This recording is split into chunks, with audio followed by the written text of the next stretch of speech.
umujama niyo vangu ni inshuti yawe Eh.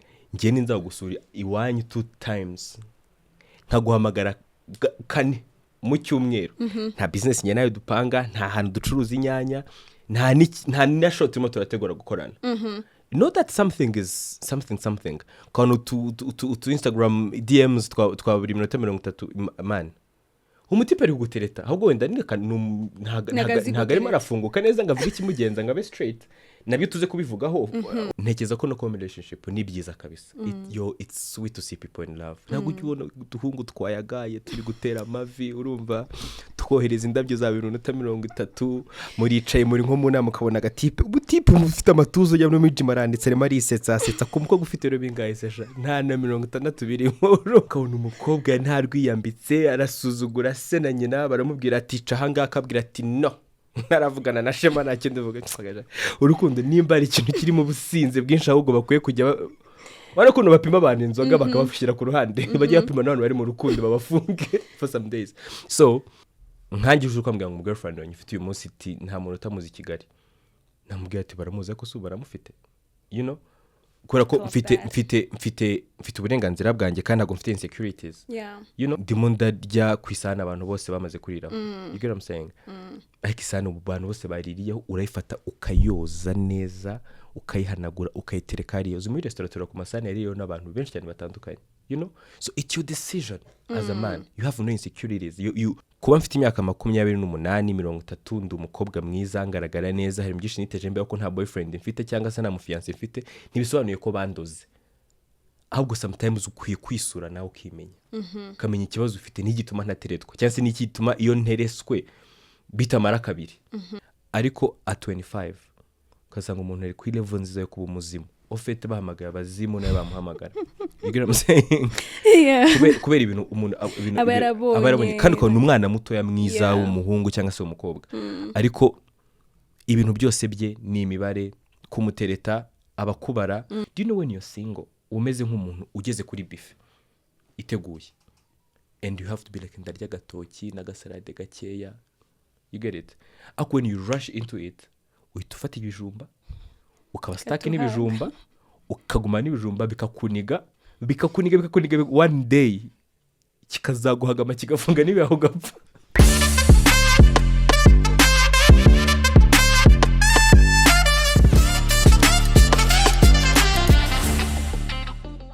Welcome to the Grace Note podcast. My name is Brune Itetere and I'll be your host today. This is a place where faith meets real life and young hearts come alive. Today we're going to talk about a very interesting topic.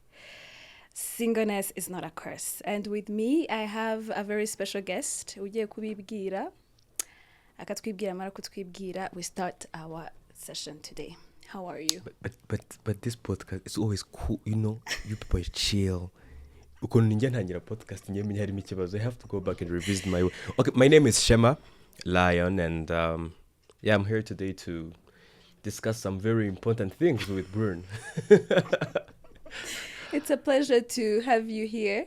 Thank you so much. It's a pleasure to be here. I hope I'm going to level up and match your energy. You have to match the energy, catch up quickly. So Shema ntagakunda ibintu bituje, so uyu munsi ndatuza bambwiye the topic of today. So I have to chill. Today I'm going to chill. Guys, nokuri I'm not going to, We want you to be yourself and tell us what you think. I won't be myself. you tambwiye tujye kuvuga before the show. But I'm going to be myself. So first of all, how are you? I'm doing you great. You look nice. Thank you so much for the compliments. You Thank look you. nice yourself. Thank black. you so much. Why did you choose to wear black today? I like black for no good reason, really. Okay. Okay.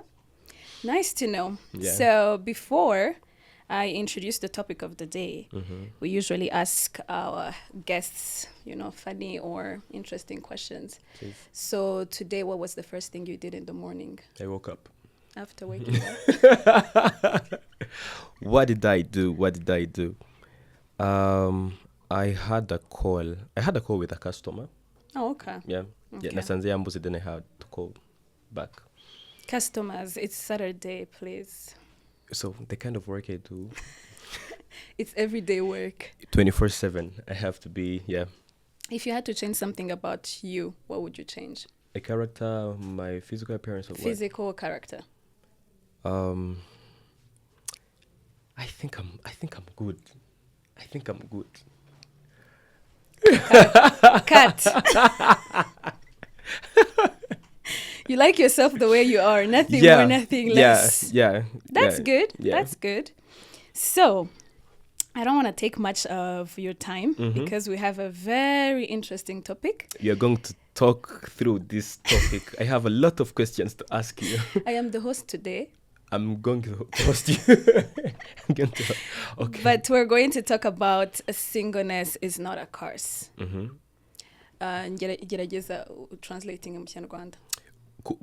Kuba single, kuba wenyine, kuba nta mukunzi ufite, ntago ari umuvumo. Okay. Yego. Kuba nta mukunzi ufite si umuvumo.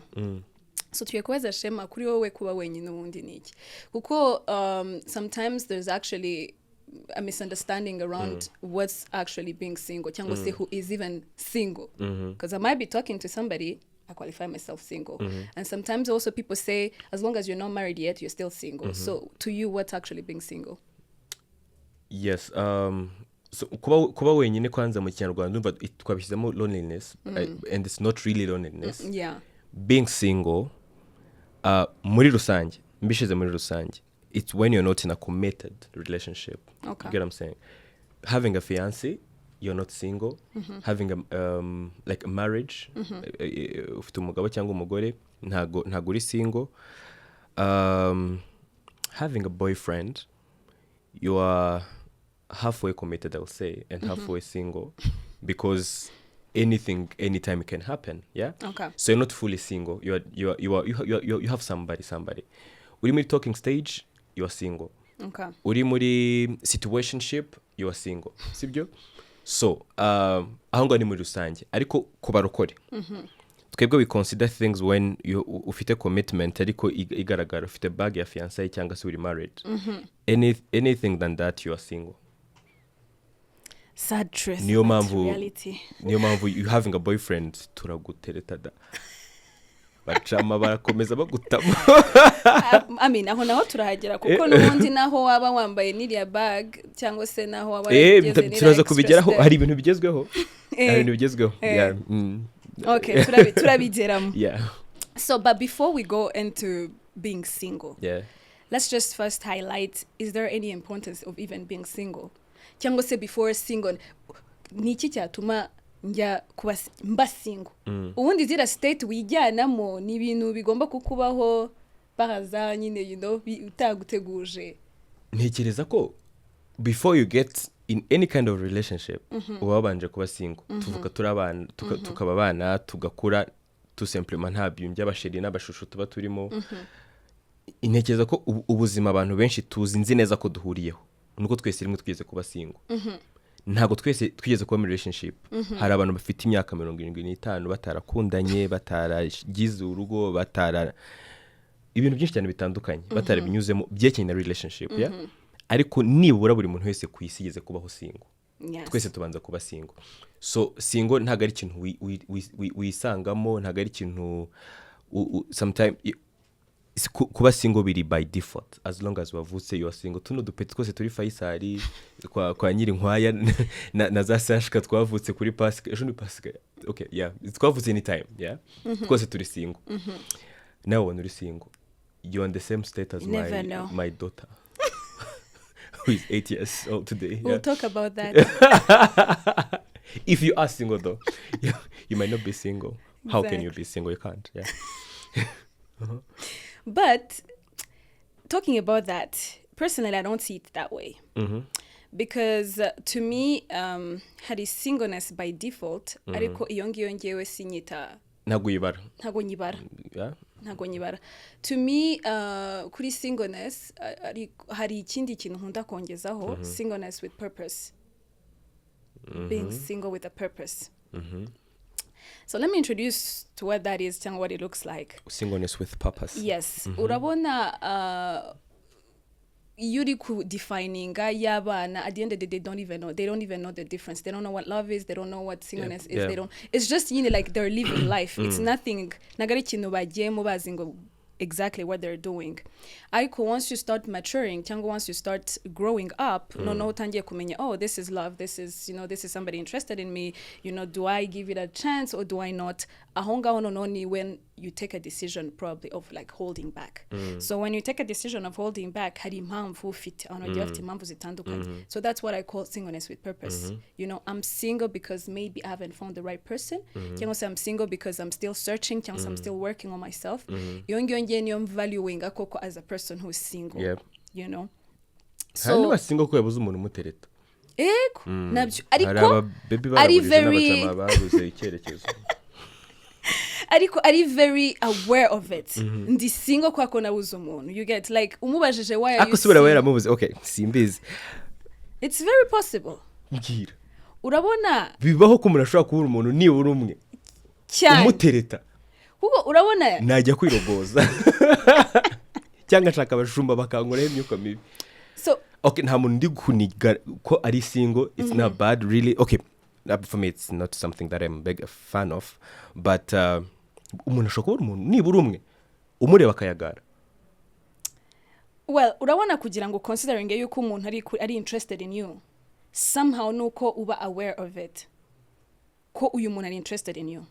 Kandi abahungu hari ukuntu kamvuge ko ngende umukobwa, abahungu hari ukuntu batanga, what do I say, ntago ariko bose babyerekana. Hari igihe yumva ko kubera ko yaguhamagaye yaje kukureba, yumva ko ko they're interested in you, but it doesn't work like that to a girl. So abati bose muziranye bazakureba. Ni ibintu gushaka kubwira, ashobora kuba atari bose, ariko even my friends do so, even my brother does so. No, leave your brother away. That's what I'm trying to tell you. Unless let me tell something, bro. Let me tell something, yeah? Umujamane vangu ni inshuti yawe. Ngiye ninza gusura iwanyu 2 times. Nkaguhamagara kane mu cyumweru. Nta business njye nayo dupanga, nta hantu ducuruza inyanya, nta na shot turimo turategura gukorana. You know that something is something. Kano to Instagram DMs twa buri minota 30 man. Umutipe ari gutereta ahubwo wenda ntago arimo arafunguka neza ngavuga ikimugenza ngabe straight nabyo tuze kubivugaho ofet ariko umuhungu wakoretse interest nawe uri umukobwa ushaka kuzibona wazibona ahubwo ndashaka ko ari marazikoreka atari ushaka. That's debatable. Ariko singleness with purpose, that one I loved it. So if you loved singleness with purpose, do you think it's something very important that everybody has to experience? Cyangwa say, if you found whatever you found, go ahead and try it. No. So dufite imyumvire itandukanye kuri icyo kintu. And I could be very, very wrong. But relationship, sweetheart, it's something that you need to go into when you are ready to adopt it as a human being. Okay.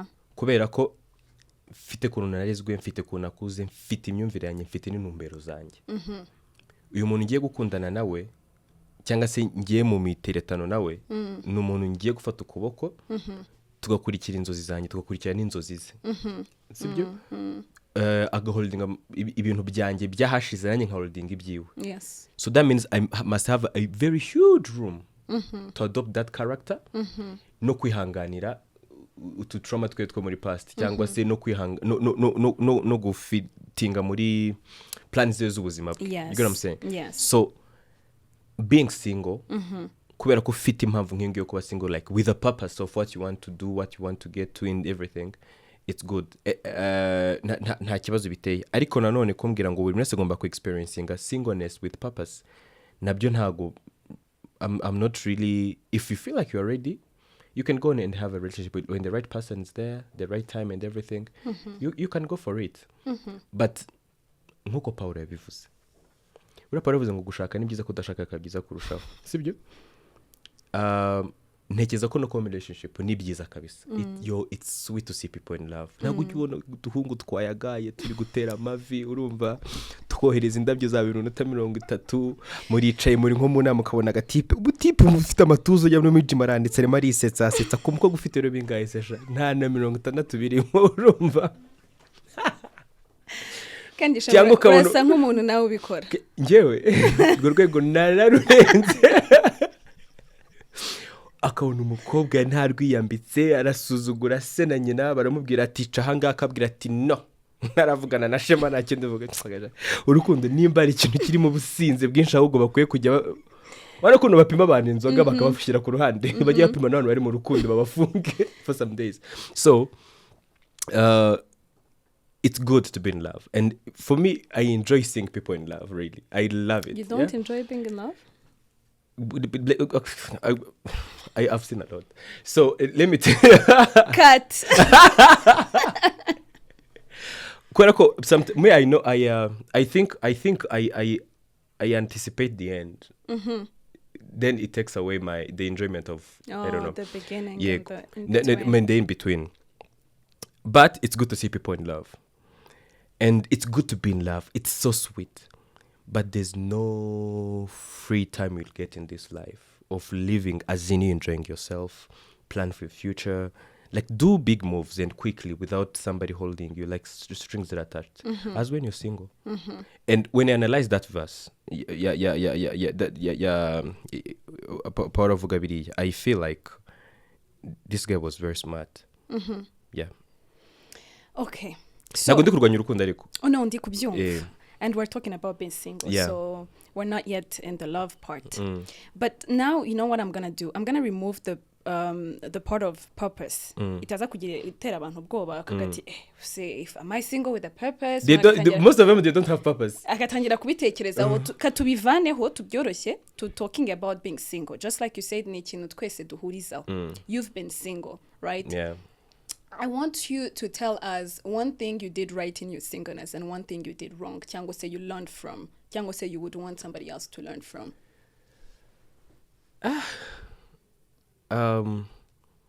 So I'll say that I had to gather myself. Nariyegeranyije. Ntekereza icyo nkeneye nk'umuntu. Ndi gushaka kuvuga ku byo umuntu nagerageje nagezeho the time I was single. It's just to thrive, to go very quickly. There's this saying, when you want to go faster, go alone. Okay. When you want to get far, go with people, go with somebody. Yes? So the time I was single, the move was very quickly because was very quick because I was on my own, like in nk'umuyaga. And warumbaje ibyo nagezeho ni byinshi sinavuga ngo mbirangize ariko icyo kwigamo noneho nacyo warumbaje what I learned from that thing of being single. I'm not gonna lie to you, ntago ndi bukubwire ngo I've been single with a purpose. I was single just because I was. We remove the purpose part. Yeah. So, ndumva mjigiye hano, and I think it's a good thing to do. But I'll say that ikintu byigiyemo ni cyo ngicyo nuko ndi mukuba mu bitekerezo byanjye. Ngize umwanya kwitekerezaho, kwikunda. Ariko nk'umuntu ntago ubura akantu kuvuga ati I think ariko ushobora kuba ndi ngiye nyine. Urazi kwirwa umunsi wose nta telefone ikubwira ibintu byiza ukarara ijoro nta muntu bw'ijoro ryiza nyine you tell yourself like good night Shema ukajya mu gitanda ukaryama mu gitondo ukabyuka good morning Shema wajya kurya ati bon appétit waba utanera ati sha urashonje kabisa shaka kurya wigenza ariko bituma nano ujya na self awareness you know buri iri kumwe n'umuntu hari ibintu covering wowe utanibona wowe wenyine sibyo ariko umenye nimba ugira umwanda ukamenya ko ugira umwanda ukiga kuyikosora umwanda ukaworeka nimba hari ibintu byakwabaje in the past like depression or something wa muntu yahari randi rwawe asa nk'ubikuvoma makaguhereza ibindi bintu bishyashya ushobora kuba bibi nabyo ariko yaguha ibindi bintu bituma uba occupy at that time so urime kuba bino bintu byarambabaje how am I going to heal ibino bintu byaranshimishije how do you maintain you know like you get to know yourself. So I think that's what I see into singleness. There's thriving in terms of self-development, improving your living standards. Like you copy from the best. Everywhere you know copying ibintu ushaka and everything. But when it comes to learn, mostly you learn yourself. Like you get to know this is what I want. No ku buryo nugenge cyo kujya mu relationship. You will choose according to you.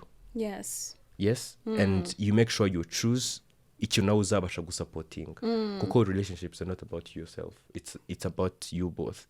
Hari n'igihe noneho biguhira kuba single, then you decide to go the single way for life, and it's cool, there's no issue about it. I think we should actually find a person who's chosen to be single for life and ask them more in-depth questions. But actually, to complement what you were saying, ngewe ikintu singleness yanyigishije nuko you're actually not single. You're in a relationship with yourself. You're just not in a relationship with another person. My love, you're so much broken. Oh, I'm sorry. What? Who broke your heart? No, let me explain to you, okay? This is exactly, just like I said, it's to complement what you were saying. Yeah. It's the same thing. I'm just now I feel bad. Now I'm just making it poetic. Okay. Kumva. Yeah. We're in a relationship with yourself because it's the only time you get to truly sit with yourself and know yourself. Yeah. Again, because of your time. Nta muntu uri gutekinga your time nkuko ari kuvuga mu gitondo urabyuka ukibwira nese cyangwa ukibwira nabi uribyuka ukaromanticize your life. Good morning Brune. Oh, you don't say good morning ukabyuka ufite umushiha. So uri kwiyereka how you treat yourself. Yep. So be determining how you're going to either accept love from another person or how you're going to even give it. Yep. So to me, singleness is very important. If you can, I'm not saying if you're in love already, cyangwa say with the right person. You're going to advise them because if you're not committed, why not? You can leave that relationship easy. If it doesn't serve purpose. No, sometimes it is serving purpose. Ariko, you want to take another direction. Why not? Why do we tell people to be in love and we tell them to not leave relationships? It's okay to leave a relationship. If you have to, though. Yeah. Oh, yeah. Don't worry. Your boyfriend is not watching this show. He's not leaving you. And if he leaves you, you'll get another one. Boyfriends, they are around me. Jagoy. Mukita uze mu rutoki n'amakoma. Ntago nemeranya na Shema. Because the reason why I say this again, because impamvu nkomeza highlighting why it's, to me, it's singleness with purpose. Nuko nyine like ni eta ugomba kujyamo uri very much aware. This is something I'm starting. If obvious, nobody, okay. I agree with you. I'm not gonna say nobody wants to be single, but I'm gonna say everybody wants to be loved at some point. Yeah. You know. You can be loved by your mother. But let me tell you. Impamvu numvikana nawe cyane kuri singleness with purpose.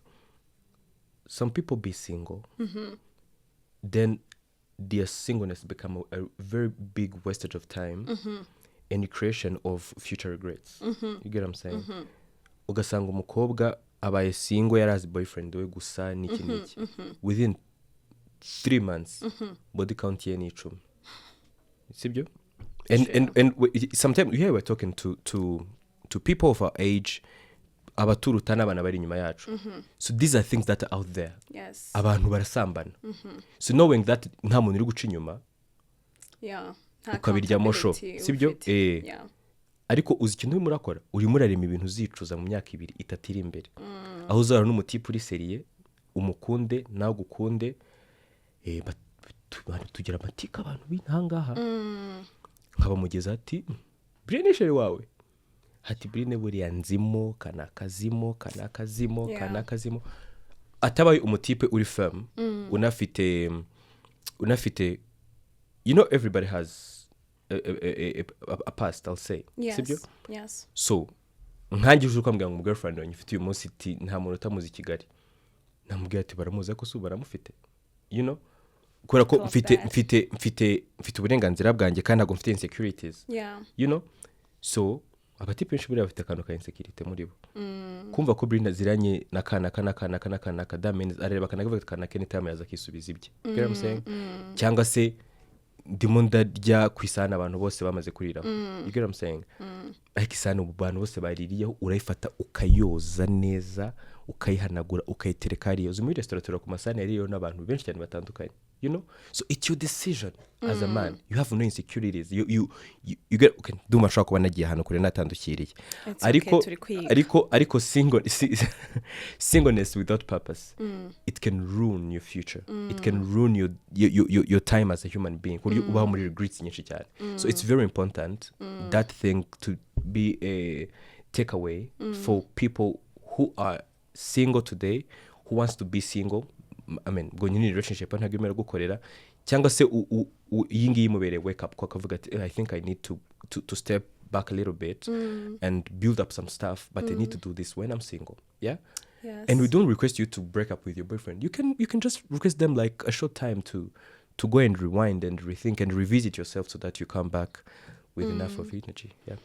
So the topic of the day was singleness is not a curse. Actually, and there is something you mentioned. Uravuga ati, obviously, when you're single, obviously, you have time, you do things, you move fast. Ariko obviously, kakanu karakikinga in, ka loneliness, kokati, oh, actually, you know what? Nobody told me good morning. You know, nobody complimented me today. Ako kanyo kaje. How can you deal with it as a Christian?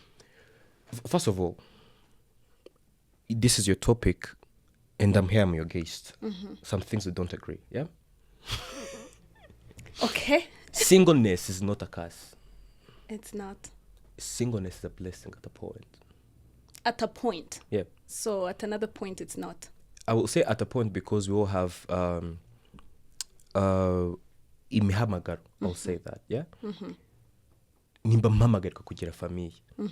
So I will not be single for life, yet I must have kids, I must have a wife, you get what I'm saying? So ni ngombwa ko I will say that at a point. Nk'umukobwa nimba uhamagarwa cyeka nimba uhamagarwa kuba ikindi kintu kitari kutagira umuryango, kudakura no kutagira, you know? But singleness is a blessing. Yes. Me, I'm a big fan when it comes to somebody who decide to be single, just to decide that. Uburi umuntu ufata imyanzuro ikomeye kandi mizima. Yeah? So, come again, what was your question? I wanted to, the cast part. Umuvumo, bro. Bon, kugira ngo mbi highlighting ubyumve. Please highlight it. Nuko in bold. cyane in Christianity, when it comes to Christians, right? Mariage ni ikintu navuga ngo dukunda twubaha kandi tuba looking forward to. Ariko njya mbona hari indi level bigezeho isa nkaho ari idolizing marriage cyangwa se idolizing a relationship.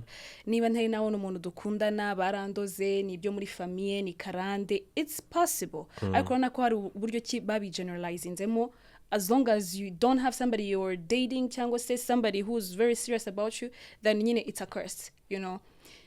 Ni ibintu bikomeye cyane when it comes to girl, but I think it's equal actually. You know, in churches, for girls, forgot something else. Yes, that's why you see in churches there is like buri kanya bari kugusengera for marriage, bari kugusengera for marriage. Yeah, exactly. You know, so I want us to go deeper into that to highlight you ko every time you're single it doesn't mean ko you're cursed. It doesn't mean ko it's karande uri kurwana nayo. It doesn't mean ko bibirakunda. If it's that way, now I get what you mean. I get what you mean. Netekereje ko like mwabistatinze gutyo and you said singleness it's a curse, but if it's that what you're talking about, it's not. Now I get your point and I feel so bad and so sorry, Sibyo, for people with that same understanding. I'll say, Sibyo, it is wrong. Hari akamwe ejo nagize numva umuntu bari mambwiye ngo turashaka kuguhereza akazi muri cimetière. Ahita babaza ngo nize kuri cimetière y'abazungu ngo nagora najye muri cimetière y'abirabura ngo n'umwirabura ko umuntu ari muzima ngo birankanga. Ngibaze none ngo ndi muri cimetière hano ari abirabura igihombe bapfuye. I think she was being interviewed it's in the West. No, so that's where I'm coming, talking about these cast things, urumva witchcraft and all these stories, akarande, amarozi, ibiki. My understanding as an African, as a Christian, these things are there. They are. Abantu baragutamo kabisa ukazarinda upfa babyitse gutarya. Nyine like ntuzashake, ntuzishime, ugumiwe. Cyangwa se ukabyara upfusha. Izo stories zirahari mu bintu bihari byanyabyo, yeah? Ariko ntago tukwiye kuzishyira ku bintu byose. Yes. Ntago tukwiye kuzishyira ku bintu byose kandi ikindi turanasenga. None se nimba twizera ko Imana ikora imirimo n'ibitangaza. Kandi tuba mu burinzi bwayo. Aho ni mu myizerere yanjye wenda, sibyo? Kandi ushobora kwibeshya. Ariko ngiye uko nizera Imana. Nizera ko Imana irusha imbaraga abarozi, irusha imbaraga abapfumu. Abo bantu bajya banga abarozi bahozaho buriya ngo nagatangaza ntibasiba. Ariko si Imana igisinzira. You know?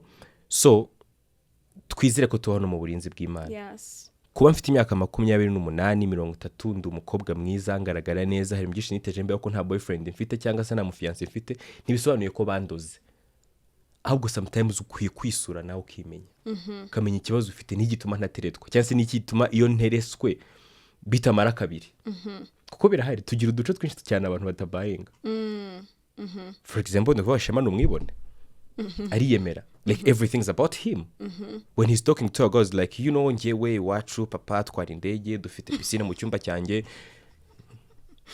by the way no muco mubi bahongo sibyo ndimo ndagurisha ibanza South Africa ntaranagera i Burundi ku mupaka ngahare sibyo so ntago abakobwa se bakunze izo conversation yes waniyemera nibyo mu Kinyarwanda aravuga ngo umutipe utiyemeye ngo ntarongora ariko like you have to be normal like don't play a movie don't be a vampire don't be Superman don't be Spider-Man witera imigozi mu Kigali ngo bikunde ntibishoboka so ako gashobora kuba akabazo gatuma ufite imyaka 35 cyangwa 40 kwa kuri muri sound nko muri imyaka 5 yuri muravuga kandi uri umuntu w'umugabo warakuze uri umukobwa ariko ibintu byose ashaka ko bigenda your way it doesn't work like that with men abagabo dufite ukuntu Imana yaturemye yes dukunda kuyobora dukunda like ko dutanga ibintu byose like we give directions sometimes we even give wrong directions by the way sure. And sometimes we give directions natwe tutabasha kuimplement tutabasha gukugeraho gukora okay, you know what a smart woman does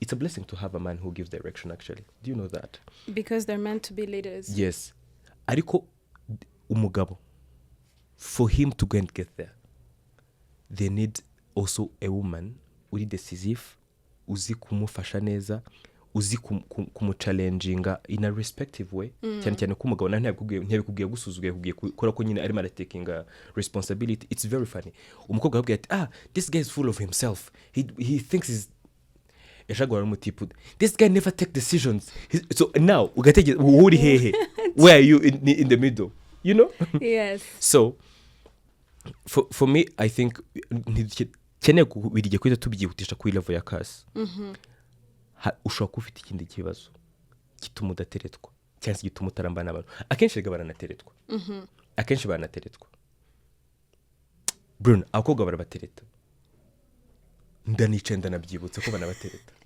debatable no barabatereta ariko ikibazo barakatira and I always say this nduva nigeze nakubwira ko Colin barakatira kubera ko they want to see television most of the time instead of looking at the vision ntago umuhungu wese uzoza kukureba azaba atwaye Audi Q7 at 25 years impossible cyeka ari umujura ego upozinzeho gatoya ngaho ndashaka kubaza tubwire the difference between when you know ukorera kuvuga urireba ukimenya but urabona if whether be a guy whether be a girl hari icyo ushaka muri partner wawe right hari biri realistic hari n'ibitari realistic aho ndashaka umbwire like ni gute noneho umenya ko it hasn't yet gotten to the level of a curse sibyo cyangwa se what you should be doing because at the end of the day people are gonna be talking I'm gonna be telling you you know what emeruri ese niba ntanamukunda no kuba ntereta ntacyo bivuze you know am I even interested because nabona no ndi picking everybody that comes you know so muri icyo gihe whether be a girl whether be a boy ari gucanga kumenya byari byagera ku level ya kase ese nuko ntarabona umuntu nkunze ese nuko ngoye how do you even come up to that conclusion hari ahantu ugenda ukabaza bakakubwira ati it has gotten to a level of a curse oh you're still good ndakora heborozimetre okay reka nze uri kunsaba ibintu bigoye uri kunsaba gushaka igipimo cyo kumenya ko abantu bafite abazakarande kugira ngo tumenye niba ari karande turi kurwana nazo ya mwese mufite za karande rega n'ubu twicangana bafite karande iki kikurinze wenda no kujya winyabya gutya ku cyumweru ukajya gusenga cyangwa mu gitondo kuvuga ati Imana bigenda uko ubishaka wowe kigeza kandi ubuziraburisha ariko uri umuntu wifungure gutya nta kintu kimwe izagaragara kabisa za hatari wasanga ibintu byose by'iwanyu nimba wanyuraga ngo dutabisha twayaduhura urimo amanuka Kimironko uri muri amwe ifege nkavuga nti dore none n'ibyo dukoreye so ariko buri ibintu bya karande n'amarozi ibi byose byendana nabyo n'imyuka mibi ni ibintu bidafite inyama n'amaraso. Aho rero niho nza nkaba umurokore nkanasaba abantu kubaho ubuzima bw'ubumana, kwegerana n'Imana, kuko ntabwo wambwira ngo urarwanya karande uhindura imyitwarire yawe, kuko karande ni imyuka. Ntabwo wambwira ngo urarwanya karande ukoresheje imbaraga zo kujya muri gym ngo uze ukubitane nazo, ntibishoboka. Nta muntu urwana n'umwuka. Umwuka rero ureka gahangana n'umwuka, umwuka wera akahangana n'izo karande zindi, sibyo? Kandi birakora. Gusenga birakora. Ndabizi neza nabihamya. Ni gute rero umenya ko ufite ikibazo? Aho ngaho iyo ubana n'Imana, buriya Imana dusenga iravuga, iramenyesha, irakuganiriza mu buryo bwayo, kuko yaraturemye, ifite system y'ubuzima bwacu. Tujye muri science ni ibintu wasobanura neza, twajya mu mwuka ukabisobanura neza, kuko iratuzi neza, irakumenyesha. Ikindi ufite mwuka wera, iyo ukijijwe bya nyabyo, hari ibintu ubona urebesha amaso y'umubiri, ariko umwuka ukagusobanurira. Umwuka gusobanurira gute? Sometimes you sit behind and feel like you can be a better Bruno, sibyo? Yes. You see yourself having a beautiful house, being a public speaker, having your own company. Ukajya ubona hari inzozi ufite. Let me tell you what, that's not you. You can't think about it because today you are broke. I'm sorry, I don't know your account, but I'm just trying to Shama just said I'm broke. No, I'm ndimo nirugendo gutanga, sibyo? Wowe ari we ntiwabyitekerereza none ahangaha. Ariko if you sit back and think of someone better, bigger, like Bruno who owns a private jet, oil tanks in Gaza, having your own like 58 stories house building in Dubai, that's not you talking about yourself, because iwanyu urahazi hano Nyamirambo, you know, ni wananu byava. That's Holy Spirit speaking to you. Yiri umuntu, yeah, at your level. Hari n'abandi bantu bajya kure cyane. I think you know about prophets. Abangaba ni abantu bari ndetse kuva muri yo kugeza uyu munsi baracyari baravuga. Yes. Sibyo? So rero kugira ngo ujye kumenya ikibazo, ko ufite ikibazo cya karande, biragusaba ko uri umuntu utarangaye mu by'umwuka. Ngeshema umbwiye ati hari ikintu ugitekereza cya karande kikuriho, kuko ndi umuntu usenga mba mu masengesho. Mbere ko n'undi muntu aza akabimbwira akabimpanura cyangwa iki, hari mbona ni kino kintu kirankurura, cyakuriye mukuru wanjye, gikurura data na sogokuru na data wacu, kavuga ati how comes all of us we are falling into like one trap? Automatically negera inyuma cyo nkagisengera. Yeri ikintu kibi. Niyo yari ikintu cyiza, mbona twese ushobora usanga twese wenda dutunga amazu yacu ku myaka 22. Ni byiza kutunga ku myaka 22. Ariko nkaba nasumye mvuga ati Imana, nimba atari ikintu kiri mu bushake bwawe, hari ibindi bigiza. Dushobora kuba dutunga inzu za kadastre gusa, kandi bishobora ko umuntu yatunga ikintu kirenze. You get what I'm saying? So mu magambo make cyo nagusubiza, nubwo navuze menshi, kumenya ko ufite karande bigusaba kuri umuntu wisuye, ariko hamwe n'Imana. Imana ikaguha amaso y'umwuka akanguka abona, aho undi nta gipimo. Ntabwo uzafatira termometer ngo ushyiremo kwa avuga uti ufite karande, bishoboka. It can't happen. True. Yeah. So iby'umwuka birebwa n'umwuka, kandi kugira ngo umwuka ubashe kure umenye ibyo ari byo, nuko uri connected nawe, nuko ufite umwanya wawe. Yeah. So talking about that, no kuvuga ngo wikicara ngo ituvuga ati nararozwe cyangwa se mfite karande. Ibyo ni ibintambwe ya mbere. Uvuza akantu keza, umwuka umenywa n'umwuka. So no kuvuga ngo seek God. In your singleness, seek God. Seek God uko waba umeze kose, kuko burya again singleness iratandukanye nkuko twabivuze ku bantu hari umuntu ibangamira koko. ukabona ko nyine hari ikintu kiri kubura muri we. akomana afite ikibazo. Oh yeah, it's okay, we're not judging here because this is the thing again, biterwa nanone na background, biterwa n'ukuntu umuntu ateye, biterwa na needs z'umuntu and all that. So singleness n'ukuntu tuyitwaramo biratandukanye. Hari umuntu ibangamira, hari n'umuntu by the way uba so comfortable in it, yumva adashaka indi ntuza kubera wenda experience mbi cyangwa se kubera n'izindi mpamvu. So ni ukuvuga ngo muri iyo confusion yose cyangwa se muri izo behaviors zose zitandukanye n'uko kuntu umuntu yayitwaramo, ikintu cyonyine twese navuga ngo twahurizaho when we're single, seek God. Very important. Seek God to know. Actually, Bruno, nta gihe cyiza nko gushaka Imana uzigera ugira cyo gushaka Imana nk'igihe uri single. Yeah, I'm telling you the truth. Nta gihe cyiza uzigera ugira cyo kugira umwanya uhagije n'Imana, amajoro yawe, amanywa yawe, wajya mu musozi, wajya gusenga like a random Friday, you come from work or you've been working from home, ukabyuka ugasohoka ukajya ku rusengero, ukarara usenga wisanzuye, washaka ukanataha n'izindi munsi. Nta muntu uri kubaza ati kutatashye. Numara gushaka, forget about that. Forget. Niyo washaka na pastor, I can send this check right now. Bakobwa beza, basore beza. Ndabwiye ngo niyo washaka nande na pastor cyangwa na mareka bavuye mu ijuru, your prayers life will decrease the second you'll get married.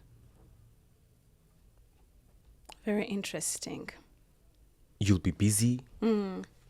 Hari umuntu utaryama atakubonye, kwandikira ibintu 30 hakubisemo abana noneho, umva usigara usenga uteruye agahinja, Mana nyagasani iminota 2 ukabona ni ukabura sinzira.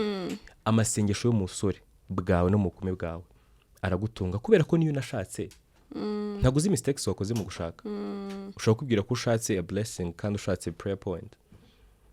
Hari actually verse nanabivugaho, I'm going to paraphrase it, ndumva ntibuka neza ukuntu ivuga, ariko avuga ngo ushaka Imana mu buto bwawe utazabyicuza ntuzi, kuko nyine aho ngaho niko ahantu byanditse yego. Bishaka bifite indi magambo byanditse. That's kandi magambo ariko the verse ndaza kuza kwishaka. That's the meaning. Kuko icyo ngiye gushaka Imana mu buto bwawe, Bibiliya ikivuga inshuro utabasha kubara, kuko nayo irabizi. Yeah. Wow. So no kuvuga ngo, since now we're saying singleness is not a curse, ahubwo it's a time, you should reflect, you should learn about yourself, you know, wikunde nawe mbere yuko ujya gusaba undi muntu kugukunda, wimenye, umenye ibyo ukunze, ibyo wanze, and then usikinge Imana uko wabisobanuye. Aho ngaho noneho nibwo determininga, oh actually is it something that's concerning that I'm single for this year cyangwa se for 1 year, is it something that should actually seek prayer noneho yindi ikaze, fasting iki, cyangwa is it just something kiri normal. Aho ngaho mbonera noneho no kubaza ikindi kibazo cyo twinjira hanze hano. When we talk about it's normal, singleness is normal. Bigendana na waiting. Waiting is normal. And patience. Patience is normal. It might feel challenging, it might feel like it's hard to do so, but it's actually normal.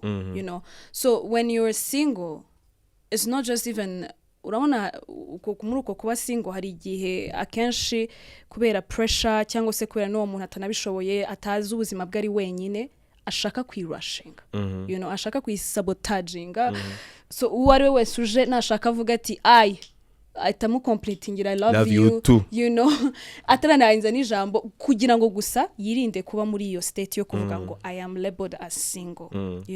So talk about now waiting in the singleness journey cyangwa se in the singleness period. How do you wait patiently? What are the things you're supposed to be doing in your waiting season as a single person? How do you not make it? Singleness, it's not a curse, but sometimes we're the ones who make it a curse. We make for it a curse for us. By the way we behave, by the way we're living our lives, literally umuntu arakona akabona kuri miserable, akabona ko kabisa ubuzima bwaranze, kugeza hano umuntu aje mu buzima bwawe ugatubona wa muntu agaruye light. But how do we wait patiently and actually make singleness not a curse? 3 key things as a single person. 1, pray. Build your altar 24/7. Yes. 2, build the foundation of your living standards. Sibyo? And actually that's very important, because when talking about living standards, there's standards of what you let in, standards of what you live, how you live, iterambere, like self development, ibifatika, like focus on yourself. Uvuga uti njyewe Bruno, I can't allow a guy like this to be my husband. If he's not like this, I don't want. Sibyo? 3, give chances. Open your doors. You get what I'm saying? Be welcoming. You know, welcoming, you can let somebody come and sit in your living room, but you don't let them enter your rooms, the rest of your house. But when you have somebody in your living room, you have a time to talk to them, to know what they think, or to know also what you think, where you go wrong. You get what I'm saying? Kuko iyo utaganire n'abandi bantu, nawe ntumenya ko ufite ikibazo, wibwira ko uri mukuri. Sibyo? Ariko urabizi ko ushaka ku accepting umuhungu kukwegera, kukuvugisha, ukamenya wowe ikibazo ufite nk'umuntu, hanyuma nawe ukamenya ko afite ikibazo nk'umuntu, muri wowe ariko ko wowe nawe bitavamo. You get it? Cyangwa se undi akaza wibwira ko afite ikibazo, ugafinding out ko wowe ari ufite ikibazo, akagufasha guhealinga, ukanamubona kuba umugabo. Sibyo? Ukaba wamwizera. So to be single is not closing doors. No way. It's actually opening windows, opening doors, but ugashyiraho how do we call it, some limits. Kurya umuntu atinjira ngo agere hose, ugira attachment nawe, wemera ibintu bitajyanye na standards twavuze kuri point number 2. So pray, build your standards, be welcoming, open, give chances. Okay, great. So talking about that, singleness again, nkuko twabivuze, it's different for everybody. For some it's just 1 month, for some it's just days, and for some it's just it's years. You know, and muri uko ku building ibyo bintu bitatu biri fundamental. It's different for all these people depending on the time. You know, let's say the longer the time, the longer nyine izo fundamentals zizaba, you know, executed. The shorter some even fundamentals zishobora kutanazamo. And aho ngaho niho uko bigenda bizamukana with time, niko hagenda hinjamo akantu kitwa pressure. Tumenyereye cyane naho in this generation of ours, and I want you to specifically talk about our generation, Gen Z, Gen Alpha, Gen C, Beta, you know. When it comes to pressure, urareba abandi, nkuko ari kubivuga, it's beautiful to see people in love, you know. But as much as it's beautiful, I don't know what happens behind the scene, you know. So when pressure starts kicking in, it's 1 month, 2 months, 1 year, 3 years. Bya bintu ari kuvuga ati nta muntu kubaza akazina bibaho. Because personally, you know what? Do you know one crazy thing? Kukubaza akazina wo. Barakambaje. Warakavuze. Narayavuze yose. Yego. Ntago pressure biguteye. Oh yeah. You told this to the right person. Yeah. The guy is guying. Very much. Mashallah, in Muslim we say mashallah. Say amen. Congregation, say amen. Okay, we can't wait to see that invitation. But jokes aside is uko wabumeze kose, uko wabumeze Christian, and we're talking about Christians, you know, young people, but are also Christian. Uko wabumeze kose, somehow pressure gets to you. Now, God twese to reacting in the same way, but it gets to emotions, self-esteem, you know, different ways. Sometimes people actually act according to it. Ubungu no bisigaye byaraje no mu bantu bakuru ngo twe turi kuvuga no mu itorero, ugasanga no kugupressuringa, genda fatu you seka no muntu mwiza. But one thing n'aba pastor kugatute urubyiruko mvuga dusengera ingo zanya. Exactly. Cyangwa ukatubabwira ati ko muri church mwese wowe nawe bite. Ugasanga koko namwe mutangiye kubona ikintu but kitari gihari. You get? Run for your life, guys. If the pastor starts to do such things, you get away and God never come back. But one thing I want to highlight, suko bakwanze. Bakwifuriza icyiza, but at the end of the day, umuntu ni umuntu. Nitujya n'imbere y'Imana uzagenda uri umuntu uko. Sibyo? So, ndashaka kugira ngo highlighting ku kintu cya pressure from social media, from parents, from churches, from neighbors, from everyone. Everyone, literally. Now it's the topic. Umuntu wese uhuye nawe atakubaza ufite umuntu, kuki nta muntu ufite. Yeah, I do see that so much, and that's I don't know. Urabona ko ntabwo bivuga out of a bad intention, right? Biraza n'ibintu bisanzwe. Bede n'abantu babikora. bashobora gutuma uhamuka. But let me ask you that question as a girl, because sometimes I feel like pressure works on girls mostly. So not really. Akenshi that question goes actually to girls. Yes. Sibyo? Yes. Not really that it works on girls only, but most of people tend to ask that question. Yes, to girls. Have you ever had that thing of people asking you such questions? Very many times. How do you take that? So, okay. Yeah, I'm going to answer as a Christian again. One thing is for sure, I first went to God. Kujya ku Mana ukanza ukamenya why mbere yuko njya no answering iyi question. Yewe ubwanjye ku giti cyanjye hari ijambo again I'm going to paraphrase rivuga ngo igihe cyose bazaba baza your beliefs always be ready to answer have an answer. So nanje ndamenye first of all mbere yuko njya kwagringa n'abantu cyangwa se kudisagringa nabo Imana yibivugaho iki.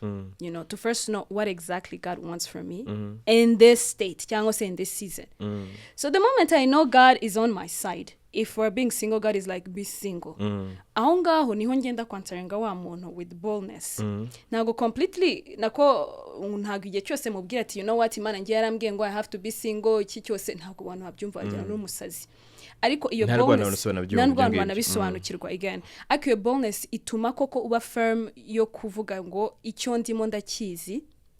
Nukimbaza ntago kiri bugende gipiercing umutima wanjye cyangwa gicukura umutima wanjye cyangwa kigume ku bitekerezo byanjye. Urabimbaza I laugh I smile say yeah ejo wundi cyangwa se nzababwira cyangwa se you know tuntu nk'utwo turi around but then deep down you know why, you know. So ibyo bituma pressure iguma at the surface level. And I'm not saying we are holy by the way, and I'm not saying I've perfected this journey. Ariko ikintu maze gusobanukirwa nuko biraza bigakubita your feelings for the moment. Ako guess what? Mitamura na Shema kambwira ikindi kintu cyiza kidatandukanye hata nibagirwa bya bindi wa muntu aramaze kumbwira because I've already set a foundation yuko this pressure will not get to what I believe cyangwa who I need to be. So personally ngiye nuko ndiringana na pressure, you will ask me, I will laugh cyangwa se I will even be mad, ndagira hariya nabyibagiwe. Yeah. So that's how I deal with pressure. Yeah, I like that. And I think that's something people can learn from you. Very important. So, ngiye icyo navuga kuri icyo kibazo. Ikibazo ntago ari cyane ho gutera pressure. Ikibazo ni cyawe wakira pressure. Sure. And I like it when somebody be like, I'm going to answer this as a Christian. Sweetheart. What other way would you? I'll tell you what. What other way did you want to answer? I'm a Christian, yeah. So much into it. I'm so much a Christian.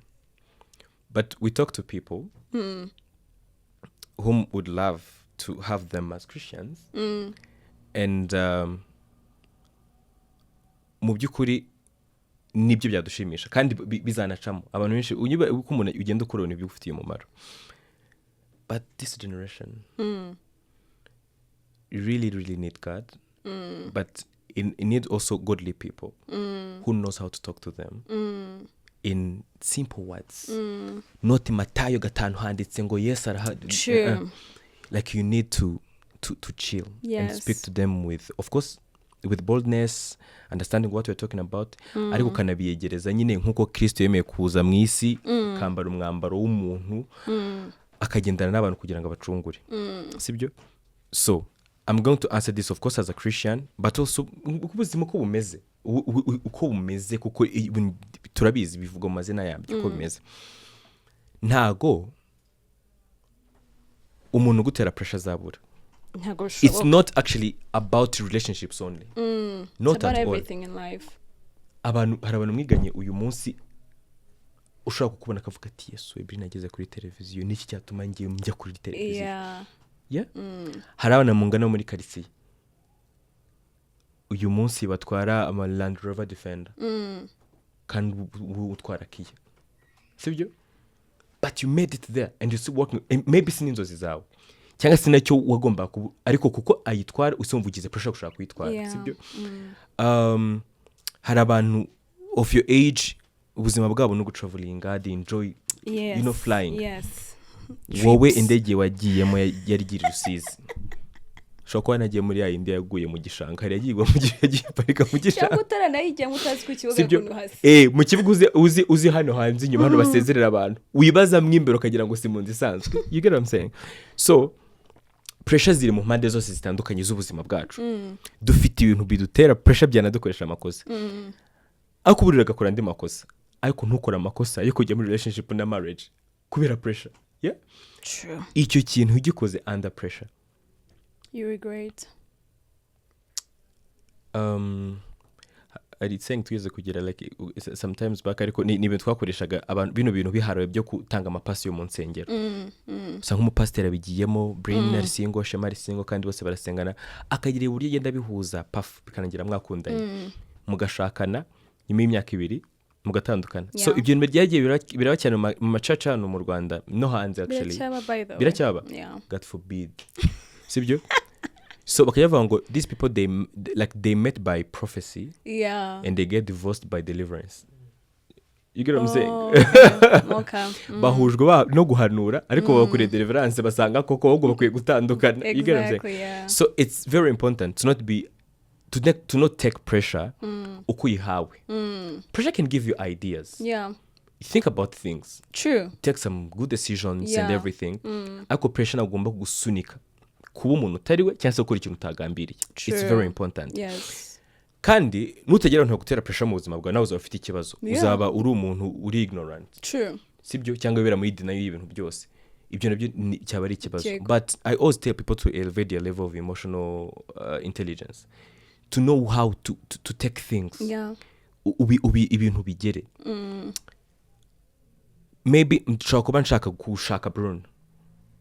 Ariko mfite Solange wanyitambitse uri muzima bwanjye unagaragaza ko ankunda Brin turabivugana ariko ntitubigera kure kuko cyarasa nk'uyagaye kandi naramuritse tu I'm just trying to be mature naramuritse abanze byirukankemo naruhaza abona ko Shema was not a boy was a man you know what I'm saying so nkabitwara muri ubwo buryo nkabidrivinga neza on a very chill note abantu bose bakaza mu matwi yanjye bambwira Solange is the one she's perfect for you kandi Solange nawe akaba afite agapresha ka danger uko noneho ba Solange okay ntabwo ari kuvuga Solange turabihanganisha I'm just trying ni izina nashizo nawe iyo ID kamutaha kuko abantu banamushingira Shema akajya yumva nibyo umufasha yarashingiwe sibyo so kubera pressure y'abantu mama wanjye yabigiyemo avanwa wanjye babigiyemo bose basaze nkatuma umutima wanjye uriho nkajya kuba umutima w'abandi ushaka mu by'ukuri sinshatse nshakiye abandi. True. You get it? So when the reality hits biraza kugora. So manage pressure. Ushyiraho igikuta cyawe kigutandukanya na pressure. Yes. Ahubwo ushyireho idirishya ryo kujya ukuramo uyu nguyu iki ngiki cyavuze na giconsideringa iki ngiki na giconsideringa wifate ubiyungurure ugira ibyo ufata n'ibyo udafata. True. Sibyo? Kuko iyo we're talking now about singleness and being married and being in couple and everything.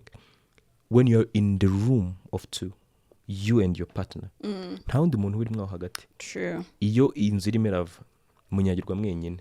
So you better unyagirwane n'umuntu uvuga ati uyu nguyu she can take my shit, I can take her shit. Yeah. Wow.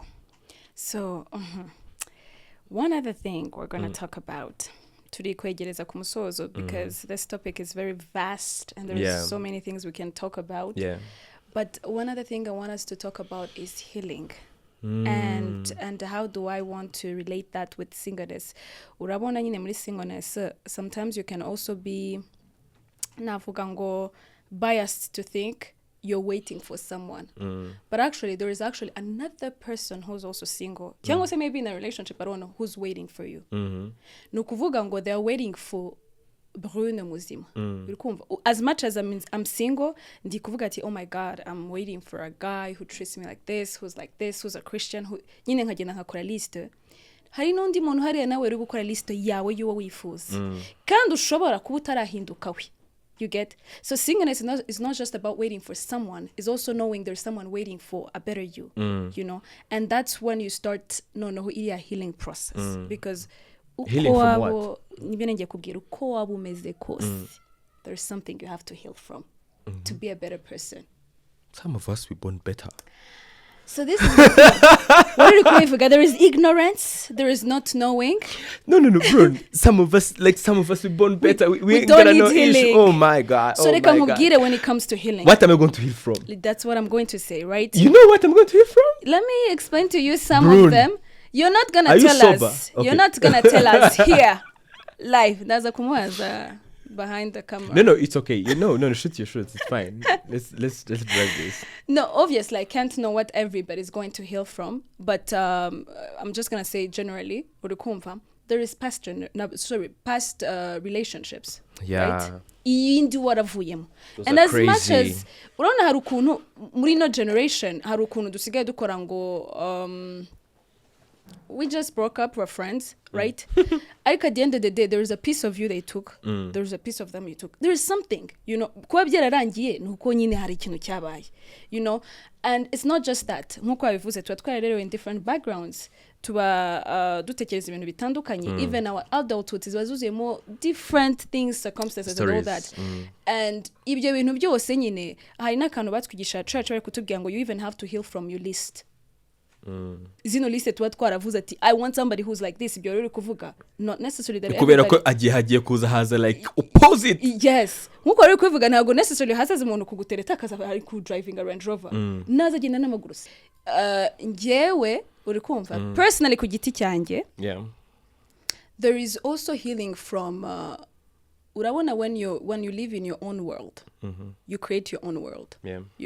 And it's very hard for anybody else to come into that world and fit in uri kumva because again ni ikintu umenyereye wari uri comfortable with. So nkuko nakubwaga n'utwo tuntu dutoya umuntu healinga from.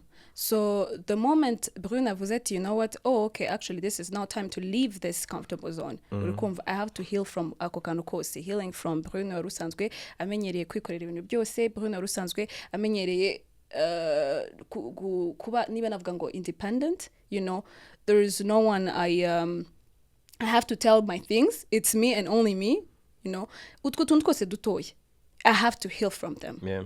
That's one example.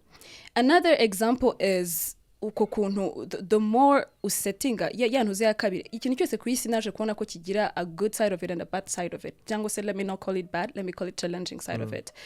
Point ya kabiri waduhereje ya factor ya kabiri like building your lifestyle and your standards and all that. Uyu munsi iyo building the standard nkavuga ati you know what, I want somebody that prays, and kubera yuko in my Christian journey aho niho ngeze ahantu ndimo ndagerageza gusenga mfatisha. Ejo iyo ngize gutya nkafunguka mu isi y'umwuka nkatangira kuvuga mu ndimi nkatangira kwerekwa, guess what, my standards change. Now I no longer want somebody that prays only. I want somebody that also speaks in tongues. I want somebody that can go out, So standards zigenda zizamuka. However, standards ntabwo ziba ziri kuzamuka realistically. Ahubwo ziba ziri kuzamuka because wowe nyine aho niho ugeze so uri gushaka ikikuruta. Si bibi, but you also have to come back to normal senses. Yeah. So icyo nacyo ni ikintu nacyo I have to heal from. Ntabwo Brune ndi gushaka gusa umuntu nduta, preferably, right? Ako ndashaka n'umuntu. You get, at the end of the day, they're humans. You're human. So that's also another point. I can tell you so many points. Again, iyo uri single, again, accountability is something navuga ngo kiri somehow strange. Cyangwa se not very familiar with you. You can be accountable in your workplace, with your friends. Ariko, you're not navuga ngo one-on-one accountable. Kuko ntabwo ufite umuntu kubaza kubera iki uyu munsi utakoze iki, kuki utamvugishije, it's kind of strange to you. So ako kantu nako accountability in singleness nako wari ugakeneye, sibyo wari ugakeneye, sorry, in singleness. Ariko now that you're going to transition to a relationship uragakeneye noneho kurushaho, right? So ako nako ugomba kukiga. So utu tuntu twose ni utuntu ugomba guhealinga no kuadapting. So that's why I'm relating it to me, not necessarily healing from a past relationship, but healing from. And by the way, there is also something you have to know. Ibintu byose bitageze kuri somebody being your ex doesn't mean you never went into the dating world, cyangwa the dating pool. You might as well also heal from the past experiences of ups and downs of people talking to you, talking stages and all that. Thank you. That's quite an experience, and I think I've took my points. So I want to know what your point is on healing. So for me, the key thing that people heal from, and when people talk about healings, actually they're talking about past relationships. Very important. But I'll say this. Experience abantu bagenda bagira mu buzima araba damaging. We agree on that. True. Sibyo? And it's not about actually the relationships. Relationship actually they are the least. Nicyo cyoroshye. I'll not say nicyo cyoroshye cyane guhealinga from, ariko coding n'ibintu tuba twaragiye tubona mu buzima bwa buri munsi, ibintu tunyuramo, like backgrounds, life trauma, parenting z'ababyeyi bacu zitabaye appropriate, ibintu bitandukanye tunyuramo nibyo ubihindura umuntu kuba nabi. Umuntu wenda agakura ari mwiza, imyaka 16, 18 ho tutangiye gufacinga the reality, tutangiye kuba out of our homes and everything, tugasoka turi abantu beza, very green azirandabo, ariko at 25 ukasanga umuntu ari ku level nziza yo kuba umuzimu, ofete bahamagara abazimu nawe bamuhamagara. You get what I'm saying? Yeah. Kubera ibintu umuntu abarabonye kandi ko umwana mutoya mwiza w'umuhungu cyangwa se w'umukobwa, ariko ibintu byose bye ni imibare, kumutereta abakubara, kandi nawe urimo uragutereta nawe arimo arakubara, ugasanga ni ibintu bimeze uko, kandi byarateye kabisa. Umuntu akubwira ngo bite, kavuga ati nimusubiza ngo byiza, I know, arahita avuga ibi n'ibi, nimusubiza agahita yihangana, agahita akubwira ko turashima Imana. Ati namwe se muraho bro, you're supposed to be open. Yes. Like, babes, how are you? I'm not okay. I had a lot of pressure at work today. Nimwe ko had pressure at work, mbona nk'umunyantege nyine, mbona nk'umunyantege nyine, abona ko ntabasha kurera abana, mbona agahita agenda akagura ibintu byose akabigeza mugeze muri pension. That everything is fine. It's cool. Life is Gucci. Urumva? And the guy is dying inside. Urumva? Yeah. So biterwa n'iki n'utuntu twagiye tunyura mu buzima. So when we talk about healing, bro,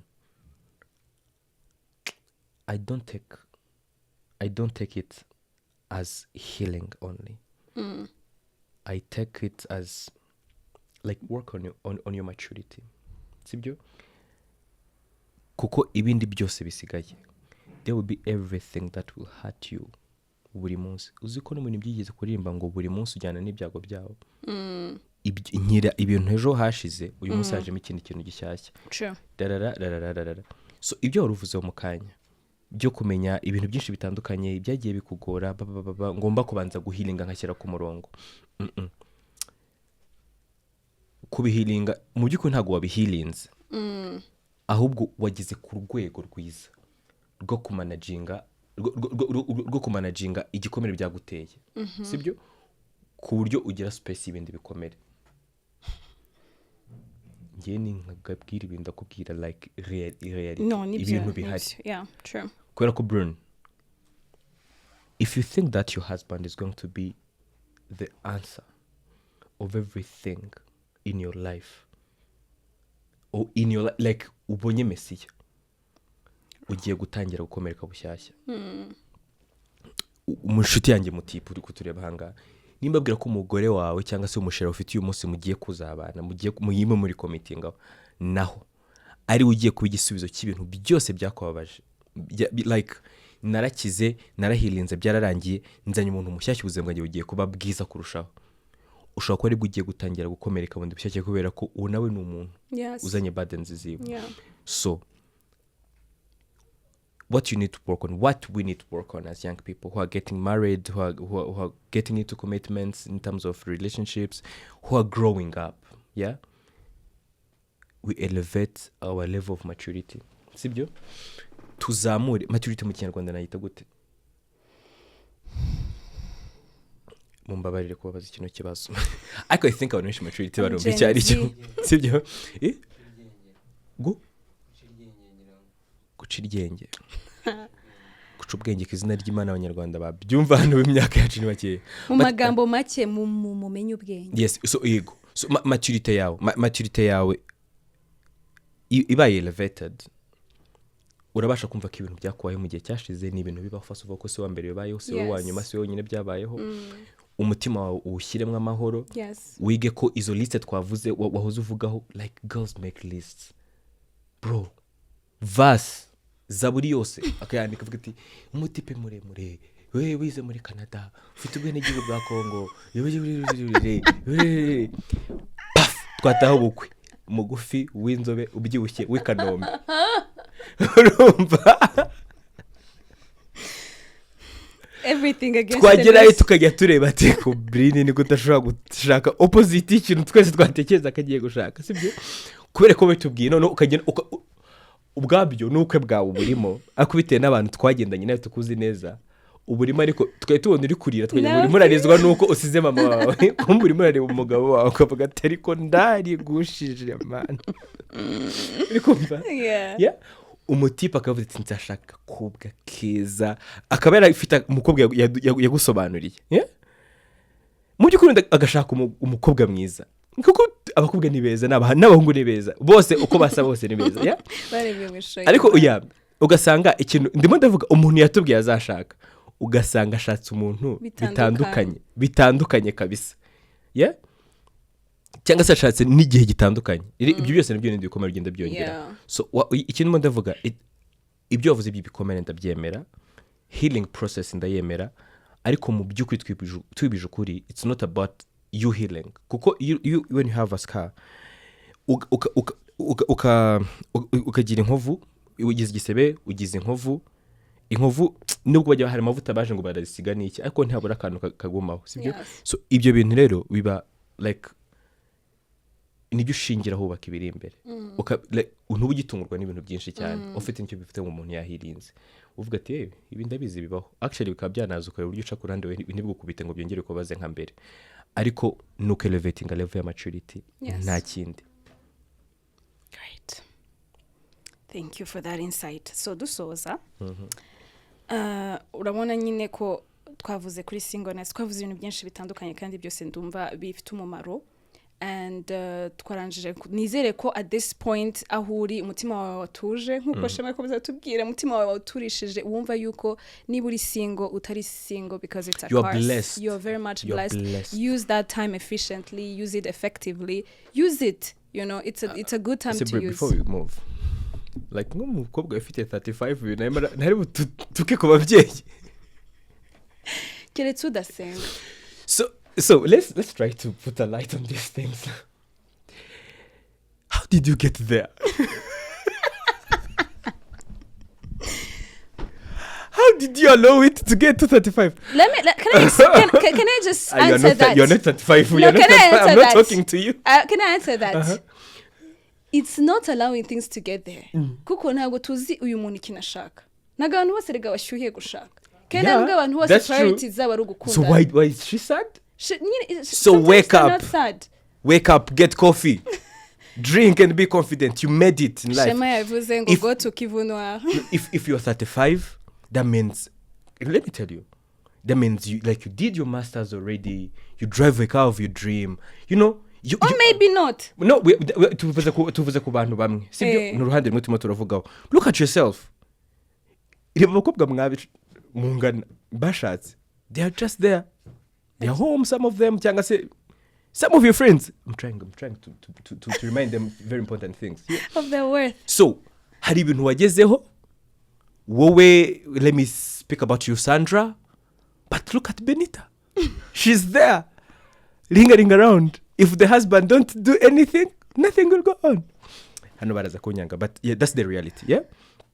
Nawe urangaho you are 35, 38. How about a guy? Ntago umeze neza. Forget about guys. Guys, if you are 35 and you haven't yet get married, get away. You're sick. So, no. If it's your decision. Turaza kujya nibazo. Mbabarire. So ikambwire, why am I saying get away? Buriya, for us, our emotions, men, niyo nabwira ntimuri abashenzi cyane. Ntago bashobora kubabara nk'abakobwa. Abatipi ntibajya babara. They turn 40, 42, 45. Yeah? Nimba nabara. Nyine ntago babara. Ahubwo arabyibuka. Harya ngomba kuzashaka agasa nk'useka. Urumva? So that's why I'm saying this. That's why I'm saying this. For them, really, I know how we men, we take these marriage things, and it's totally different from women. So I was talking about this girl who made it in life in terms of making everything work. She went to school, she traveled the world, she owns big things, but she's not yet married, and she's 35. When she think about it right now, akavuga ati sha hari ibintu bitagenze neza, ndashaka kubwira ko byinshi byagenze neza, sibyo? So you are there, no degrees, no tangible things you made, you made and everything, and you think you're getting older because you're 38. But let me tell you something, you are mature. You are mature, like you're ready to get married. If next year you get married, your probability to go into divorce, it's almost zero. You are mature, you just know that. Nta bara ryacitse, umwanya wawukoresheje wiga abantu, wafashije abantu, hari abashuti bawe bashatse imyaka 18 ishize, bad divorcings ubu ngubu, bad divorcinga nabi, bad shrinkings in life. So of course, ndabyumva ko ugomba kugira umutima usa nk'uremere, but know that you are mature and your chances are coming. You pray God, be close to God. Imyaka 35 n'umunani nta gikuba kiba cyacitse. You read books, follow news. People get married at 45. Umugore agakora ubukwe, sibyo? Yes. Yeah. So, and if you are young and you think you are on pressure, you manage pressure. You manage pressure. And backslide a little bit. Think about what you need and what you want. But don't be ignorant. And unagenda ube muri denial. I always tell people, we men, utugira financial clock, of course. But you ladies, you have the biological one. I can give a birth at 65, but a woman can't. So if your dream is to have kids, be welcoming. Be welcoming. Don't be fooled. Nuko ufite imyaka 23. Don't be fooled nuko ufite imyaka 25. If you think it's the right time and you can make it, like muri plans zawe izo gushaka zirimo, like learn the ground. Yeah. So people who are single, people who are single, what do you today, have to tell them? Starting with men, take what I said, a joke, but frankly speaking, you're not in the wrong position. You are in the right position at the right time. If you want to get married, if you want to be in a relationship, invent it. Start to work on it, but no pressure. No pressure, because being in a relationship, single, it's your time. Enjoy it. Live it. Run with it. Be purposeful. Yeah? Then, igihe cyawe nikigera, be in a relationship with the right person. Like a person of your dream. Do you know when you're single, umeze nk'umuntu ugeze kuri bife iteguye, and you have to be like ndarya gatoki n'agasalade gakeya. You get it? Ako when you rush into it, uhita ufata ibijumba, ukaba stuck n'ibijumba, ukaguma n'ibijumba bikakuniga, one day kikazaguhagama kigafunga n'ibihaho gapfa. So if you are single, uri mama yikunda kutubwira ngo abakobwa ngo bameze nk'imboga ze ziruhande rw'urugo, umugabo w'umunyabwenge araza agasoroma inziza muri zo, sibyo? So ku muhungu nibyo nakubwira, abakobwa beza barahari. You just chill, don't run kubera ko hari wagusekeye muhuye ku rusengero. Wasanga atari no ku rusengero, wasanga yicaye kuri library Kacyiru, wasanga yicaye muri coffee shop ahantu, wasanga yanapfushije nyina muri buhurire kuri morgue mugiye gushyiramo undi muntu namwe. You get it? Ntabwo uza ahantu ari. Chill, go slowly. Ku bakobwa mwe mugira pressure, muri soft, ijambo ry'amavanga abadamu abagore n'inzabyo zoroshye. Ukuntu muri beza n'ukuntu muri abantu mugira ibintu byinshi cyane biri detailed. Iyo mwagira ngo n'umutima ukomeye kuri kintu nyine regarding amarangamutima, byaba biri ibintu byuzuye. Ariko I want to let you know that you are beautiful and you're better than taking just what is there available. Sibyo?